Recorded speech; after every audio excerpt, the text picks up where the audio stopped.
In the last 12 hours, this stock has been on a utter tear. And I can't believe that people actually made fun of me for buying AMD below $100 last year. Woo! Happy Friday. Hopefully everyone is doing great, especially if you are a AMD shareholder. This stock is on a rocket ship, and today's episode is going to be all about AMD. Like I said again, if you've been following me for many months now, I've been buying AMD shares publicly and privately, and I have never, ever, in my mind, never thought to myself that, hey, this run was gonna really start pretty much before June. Because I pretty much kind of came to the realization that, hey, this year is probably going to be very shaky. And I was talking about this back in January and February, and I was buying AMD shares below 200 bucks then.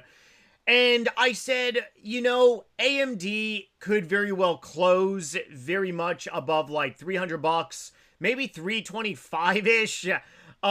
Maybe if we get lucky, definitely a lot of FOMO in the end of the year for semis, around maybe 350-ish, but oh boy, I was not expecting this run to really begin this early. So I really want to talk about, in my opinion, if this is a good thing, a bad thing for AMD, pretty much dive into what is really happening. And I really do want to talk about being made fun of for buying some stocks and really posting about it. It's absolutely incredible. I'm not the only person out there that this has definitely happened to, especially on the internet, right? But whenever you do actually publicly talk about buying shares of a company, when the stock is just very much beaten down and nobody wants it. Nobody wanted AMD back in April of 2025. Yes. Whoa, sorry. Nobody still wanted AMD back in February. I was buying shares of this year. I was also buying shares below 100 bucks last year. However, people were very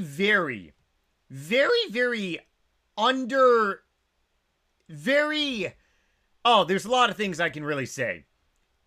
People just really had their heads up their bungholes pretty much around this time frame, 2025 Liberation Day.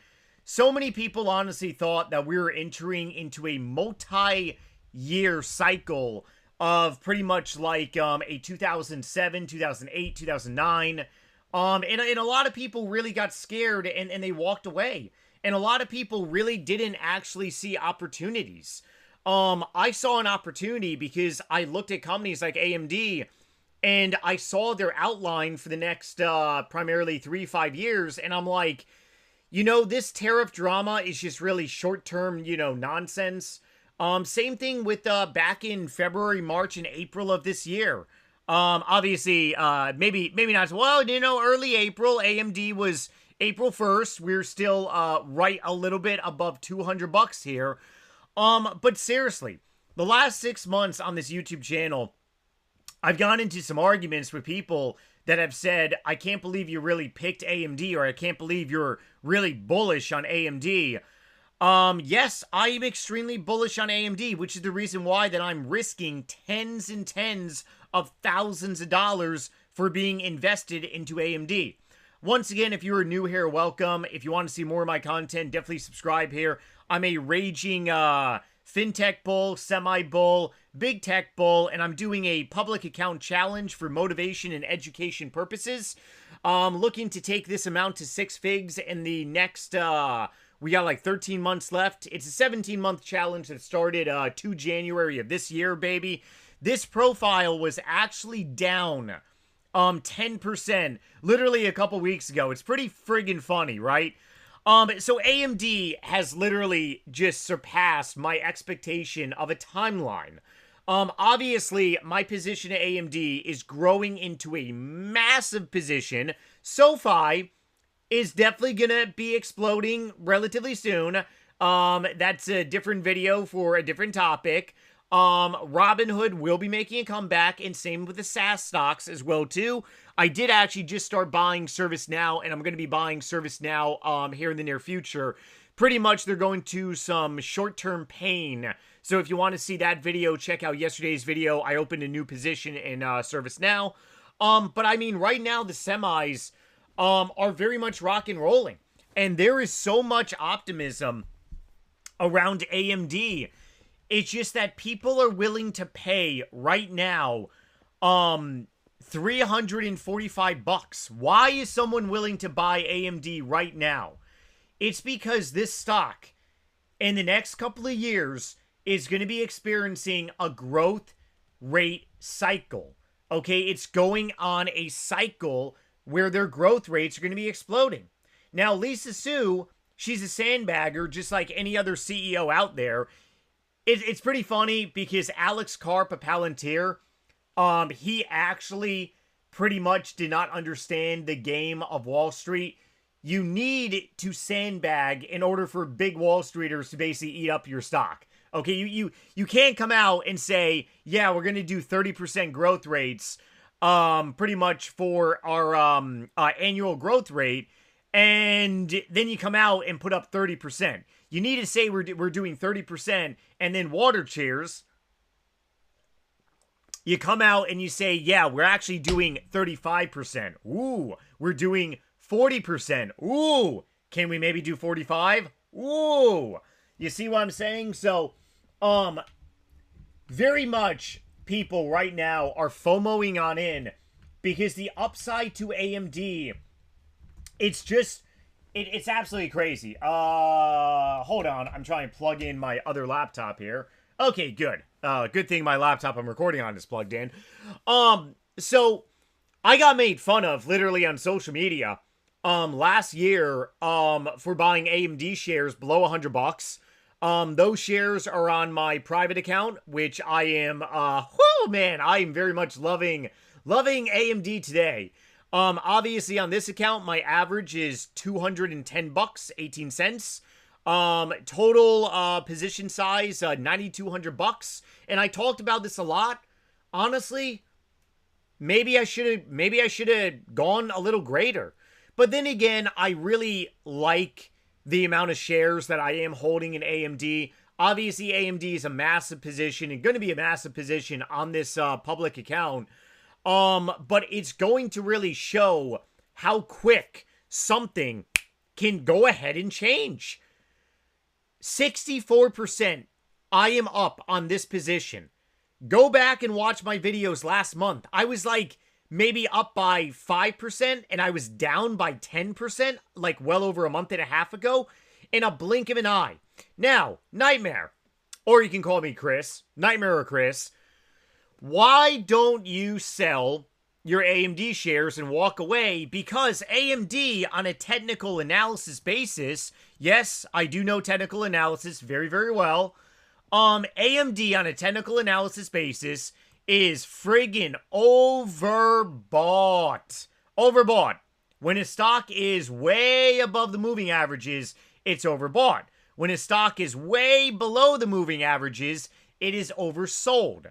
So go back to pretty much this time frame here, Liberation Day last year. On the relative strength index, we were very much oversold below 30. Relative strength index right now for AMD, 88. We are overbought. Nightmare, why don't you go ahead and sell? There's going to be a pullback, right? So here's the thing. My strategy with AMD has not changed. I don't give a shit if it's oversold. And yes, I have seen stocks actually go to 100 RSI. Primarily day trades that I've taken on penny stocks before. I have seen stocks legitimately be at 100 RSI. It doesn't happen very frequently, but it does happen. Okay? I have a game plan for AMD for the next 3 to 5 years. Now, understand that that game plan could shift to the left. How and why can it shift to the left? If so much stuff gets priced in.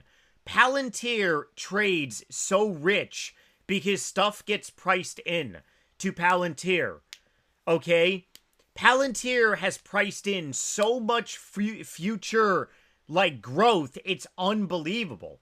However, AMD they are ahead of where I honestly thought they would be. But they're not in a crazy price range. If AMD next month, hypothetically, was maybe maybe $700, I would probably consider taking some chips off the table. Because at that point, this stock is now pricing in future catalysts. This is how the stock market works for anyone that is relatively new. I've been in the stock market since Rona 2020, March, and I've made life-changing money. And I have been in cycles. Rona was utterly crazy. 2022 was a nightmare, no pun intended. 2023 was a learning curve for me. 24, 25, I made a boatload of money because I bought stocks when nobody wanted to. And this year, I already know I'm going to be making a boatload of money too. Because the first, the last 4 months, nobody really wanted to be buying stocks. And I'm over here on YouTube posting videos and posting my buys. And, yeah, it's a little nerve-wracking, especially when very few people actually show up to watch your videos. But that goes to show you that the people that do show up, I'm guessing that you all are buying this dip. And if you're an AMD shareholder that's been buying the dip like me, hey, congratulations. 3 to 5 years, this stock can be ripping. However, if the stock runs up too quickly, then those 3 to 5 years for me as a investor turns into maybe 2 to 4. Or maybe it turns into honestly, maybe 1 or maybe 2. And when I say 1 to 2, that's going to be really when I start taking profits and I really start scaling out. Okay? It doesn't mean I think AMD is going to crash. It doesn't mean I don't think AMD is not a great company. I am an investor, and I'm here for one reason only, which is to make friggin' money and to better my life. That's why the stock market exists, okay? If you're not here to make money, like, what are you doing? Everyone should be here to make money. There's going to be a point in time that I'm going to sell SoFi shares. The OG, Warren Buffett. There is no such thing as holding a stock forever. You need to enjoy your money and you need to enjoy your profits. It's a very valuable thing. Yes, Berkshire Hathaway, they get into a position and they scale out of a position. It doesn't necessarily mean you sell all your friggin' shares. It just means that you don't be essentially a trader, okay? This profile that I'm pretty much doing, it's not necessarily a trading profile. My long positions, obviously AMD, SoFi, Hood, Adobe, even Oracle, I would very much like to. ServiceNow, I can tell because they have a lot of short-term drama. Meta has really changed because obviously they're spending, so my strategy has changed around it. Palantir also, depending what they do on earnings, and PayPal is just PayPal. But, I mean, overall, what is your strategy? My strategy with AMD is very simple. AMD, this stock is going to surprise so many people.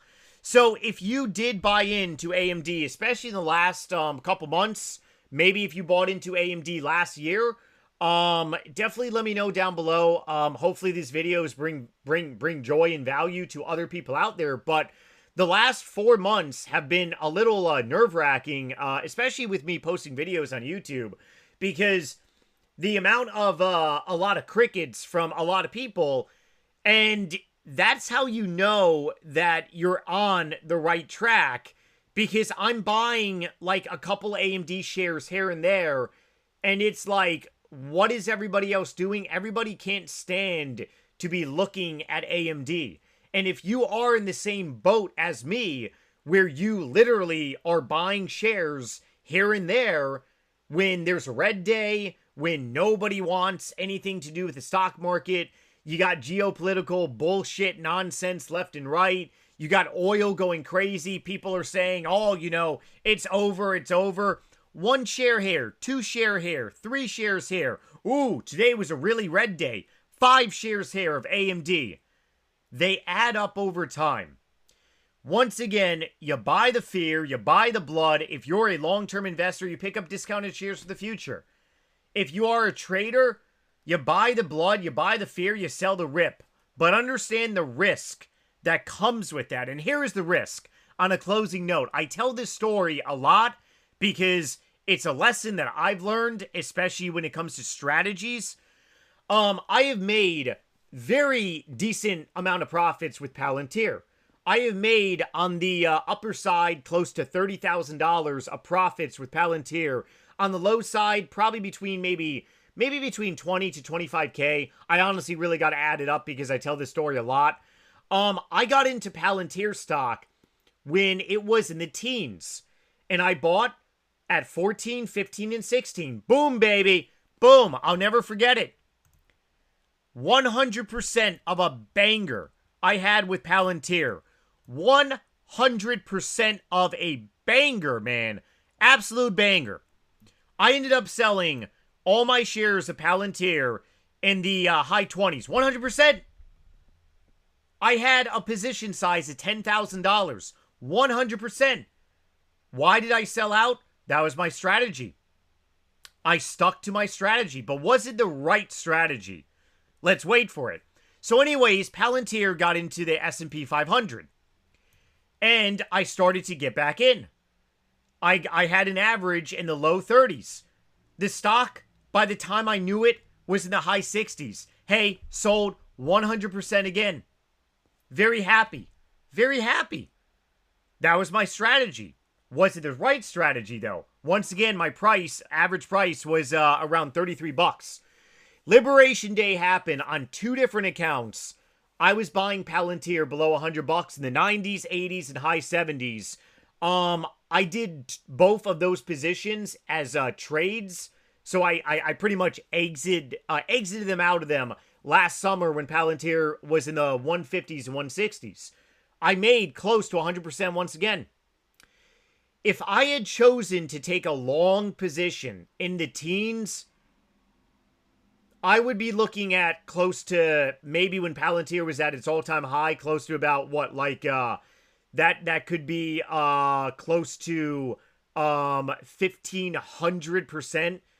You're talking life-changing money. So you got to understand when you formulate strategies, you got to make sure, one, if they're the right strategy. Am I bitter? Am I sour about Palantir? I'm not, because I stuck to my strategy. I didn't break my strategy, but with AMD, I'm sticking to my strategy. And a lot of people are going to be very pissed when AMD has a pullback, which could be soon. AMD's pullback, I'm telling you, it's going to be violent, okay? But, mark my words, it could be a great buy the dip opportunity for a lot of people that are very much forward thinking into AMD. Where could we have a pullback of AMD? Honestly, where we broke out, probably maybe 260, maybe 270. But understand that if that's your strategy, then hey, you know, your strategy is your strategy. But my strategy is pretty much outlined for AMD. I'm a long-term shareholder, so if you're a long-term shareholder at AMD, definitely let me know down below in the comment section. Give me your opinion about Palantir with my story as well, too. Pretty much trading Palantir. I'm not the only one that actually did that stuff with Palantir. I actually did a similar thing with NVIDIA as well, too. But hey, you live and learn, right? If I took a long position on NVIDIA and also a long position on Palantir, a lot more money would have been in my profit bag. But hey, at the end of the day, AMD, woo! Oh, the party's just getting started. All right, everyone, have a great weekend. I might be posting a new video tomorrow, and if I don't, I'll see you all on Monday. Later.